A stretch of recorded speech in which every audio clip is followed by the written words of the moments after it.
si Maylin at si Mayrin. Mga minamahal kong mga kapatid, ating ipinagdiriwang ang dakilang kapistahan ng kamahal-mahalang puso ni Jesus. Ang banal na puso ni Jesus ang dakilang tanda ng wagas at walang hanggang pag-ibig ng Diyos sa lahat ng tao, lalo na sa mga nalalayo at nagkasala. At hindi nilalaan ang araw na ito bilang araw ng pananalangin para sa ikapagpapabanal ng mga kaparian. Isama natin sa ating mga panalangin sa banal na puso ni Jesus na kanyang langing ilapit sa Kanya at gawing matapat ang mga obispo at ang buong kaparian.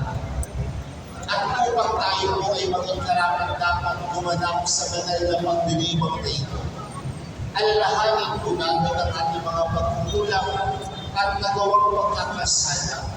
At buong kababaan po tayo humiling ng awa at pagpapatawad mula sa Diyos.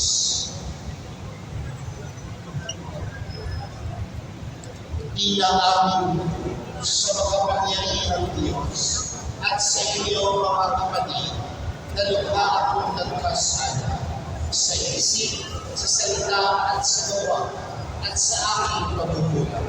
Kaya isinasama ko sa mahal na Birhen Maria, sa lahat ng mga anghel at mga banal, at sa inyo mga kapatid na ako'y ipanalangin sa Panginoong ating Diyos. Kaawaan tayo ng makapangyarihang Diyos, patawarin tayo sa ating mga kasalanan, at patnubayan tayo sa buhay na walang hanggan. Amen. Panginoon, kaawaan mo kami. Panginoon, kaawaan mo kami. Kristo, kaawaan mo kami. Kristo, kaawaan mo kami. Panginoon, kaawaan mo kami. Panginoon, kaawaan mo kami.